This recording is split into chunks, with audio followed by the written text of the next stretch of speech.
depuis pratiquement 4 ans, précisément depuis l'arrivée d'Averda, à qui notre principale activité a été sous-traitée, nous sommes restés en charge avec plus ou moins la décharge de Libreville. C'est-à-dire, nous travaillons ensemble, notre principale activité, c'est la décharge de Libreville.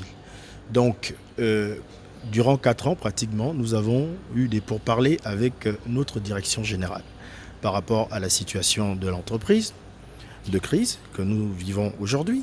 Et il faut arrêter que la direction générale de Clean Africa, c'est-à-dire Clean Africa, est redevable aux travailleurs de la CNSS de plusieurs centaines de millions et de l'AGNAM GS également.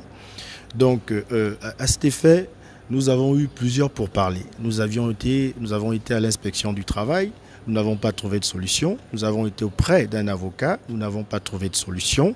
Nous sommes restés en suspension de mouvement de grève. Alors, pendant que nous sommes en pourparlers, nous avons déjà la semaine dernière reçu le maire de Libreville ici, qui demandait à notre direction générale de libérer les locaux, parce que la base serait municipale. Il faut dire que Clean Africa est une entreprise d'État, appartenant à l'État gabonais à 100%. Averda est le sous-traitant de Clean Africa. Et nous sommes des travailleurs, des pères et mères de famille. Clean Africa emploie près de 120 personnes. Et nous sommes là depuis pratiquement 17 ans.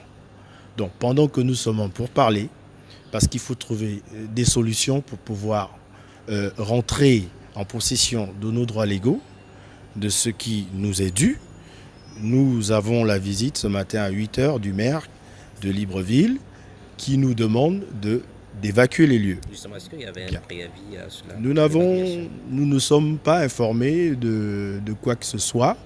Un préavis écrit, nous n'avons pas eu vent de cela. Justement, que dit la direction, votre direction par rapport à cette situation?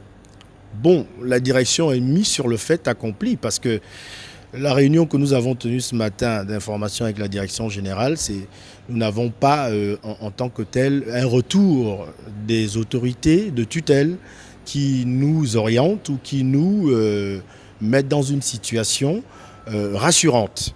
Nous ici, nous sommes obligés d'interpeller les hautes autorités de la République, le chef de l'État, le ministre de l'Intérieur et tout ce qui nous régisse pour trouver une solution rapide et pérenne à notre situation. Parce qu'aujourd'hui, nous ne pouvons pas partir comme ça, comme vous le savez comment ça se passe, de part et d'autre. On a l'exemple de plusieurs entreprises qui ont certainement vécu la même situation, qui aujourd'hui n'ont que des yeux et des oreilles pour vivre. Nous voulons tout simplement rentrer en possession de ce qui nous est dû, dont nos droits légaux, la CNSS, l'AGNAM GS. Voilà ce que nous voulons. Nous ne partirons pas d'ici si nous ne sommes pas rentrés dans nos comptes. Nous travaillons, quand nous faisons des mouvements, on les fait selon le Code du travail. Nous respectons le Code du travail. Tout est fait ici selon le Code du travail. Nous ne brûlons pas, nous ne cassons pas, nous ne faisons pas de violence. Nous déclenchons un mouvement de grève légalement. Et le mouvement de grève actuel est légal. Comme je vous l'ai expliqué, nous étions en suspension de grève. Et nous rentrons en grève de ce fait, par les revendications que je viens de vous donner. Donc nous n'avons pas eu d'altercation avec des autorités, avec des gendarmes ou des policiers. Ils sont arrivés certainement par information, comme vous le savez, de certaines personnes qui ont informé qu'il y avait un mouvement de grève ici. Donc nous n'avons pas eu d'altercation avec qui que ce soit. Nous ne revendiquons que ce qui nous est dû. Et voilà, père et mère de famille gabonaise.